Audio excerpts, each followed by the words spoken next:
देखिए, कछुआ और खरगोश की कहानी आपने सुना है।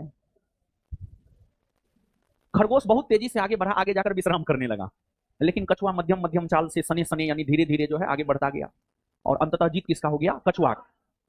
देखिए, वैकेंसी आने में निश्चित तौर पर देरी हो रही है और देरी हो भी सकता है।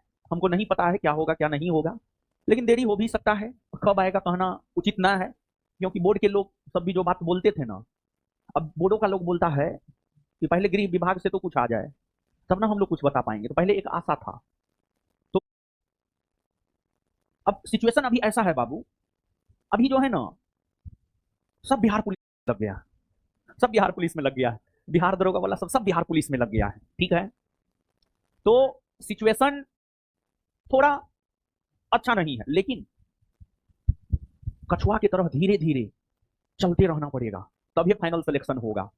और नहीं तो खरगोश की तरफ तेज बनिएगा ना, तो है वैकेंसी ना है का करे पढ़ के, तो हार जाइएगा। जैसे कारगिल युद्ध के समय अटल बिहारी वाजपेयी ने कहा था कि अगर सामान्य दिनों में हमारे सैनिक पसीना बहाते तो आज खून बहाने की नौबत नहीं आती। मतलब आप, ठीक है, एक बात तो आप जानते हैं, इस बात से तो आप अवगत हैं, जब भी बिहार दरोगा का फॉर्म आता है तो लगभग 5-6-7 लाख, 5 से 7 लाख के बीच में लोग फॉर्म भरता है। तो कम से कम मान लीजिए ना, तैयारी करने वाला 1 लाख हो, तैयारी करने वाला कम से कम 1 लाख होगा ना? नहीं होगा? बताइए ना। एकदम होगा। और हाँ, 1 लाख, 1 लाख है, कंपटीशन वही 1 लाख में है। और हम भी विद्यार्थी रहे हैं ना जी, बहुत विद्यार्थियों को घमंड हो जाता है। एक तैयारी जब उस स्तर का हो जाता है, घमंड हो जाता है। मेरा भी जब तैयारी 2015 सब में बहुत उच्च स्तरीय तैयारी हो गया था, उस टाइम में जिस एग्जाम में बैठते थे रिजल्ट होता था, 2015 की बात हम बता रहे हैं। एक साल में हम अपनी तैयारी को बहुत बेहतर कर लिए, 2014 से 15, एक साल में बहुत बेहतर कर लिए। तो एक घमंड हो गया था, उसी घमंड का परिणाम हुआ कि हमको सरकारी नौकरी नहीं हुआ। उसी घमंड का यह परिणाम है कि हमको सरकारी नौकरी नहीं हुआ। तो घमंड सही नहीं है बाबू। उस टाइम में थोड़ा बुद्धि भी कम था, तो अभी भी कभी कभी जो है ना 2016 के पहले वाला बुद्धि आ जाता है, 2016 के बाद से थोड़ा ज्यादा बुद्धि हुआ, तो 2016 का बुद्धि आ जाता है तो मार देंगे, फाड़ देंगे, चीर देंगे, उखाड़ देंगे, सब चीज करने लगते हैं हम, समझे? तो वो बुद्धि खैर ठीक ना है, समझे ना? तो कुल मिलाकर के हम यही कहना चाह रहे थे कि आपको बाबू, मतलब 2016 से पहले उस प्रकार का मानसिकता था, क्योंकि पढ़ाई का स्तर वैसा था। तो मार देंगे, फाड़ देंगे, चीर देंगे, मतलब किसी को नहीं, किताब को लेकर हम बोल रहे हैं। आप लोग तो दूसरा बात सोचने लगते होंगे।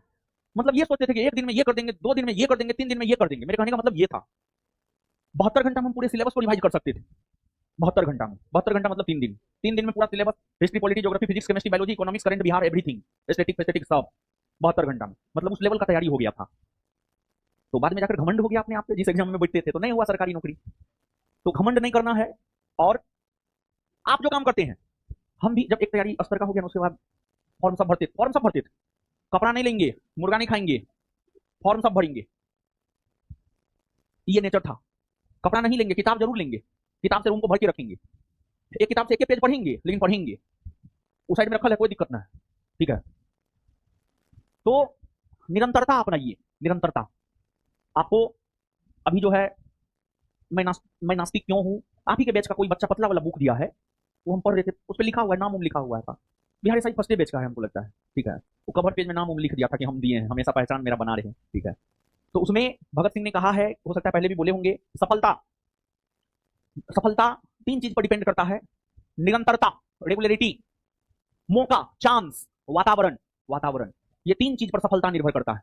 निरंतरता, रेगुलरिटी, चांस। पिछले 1 साल से आप पढ़ाई कर रहे हैं, आपको चांस मिलेगा तब ना प्रूव कीजिएगा। और वातावरण, इन्वायरमेंट, पढ़ाई का माहौल। और भगत सिंह लिख करके गए हैं, दूसरा कोई रहता तो हम उसके बात को काट भी देते। भगत सिंह की बात मेरे लिए लक्ष्मण रेखा जैसा होता है।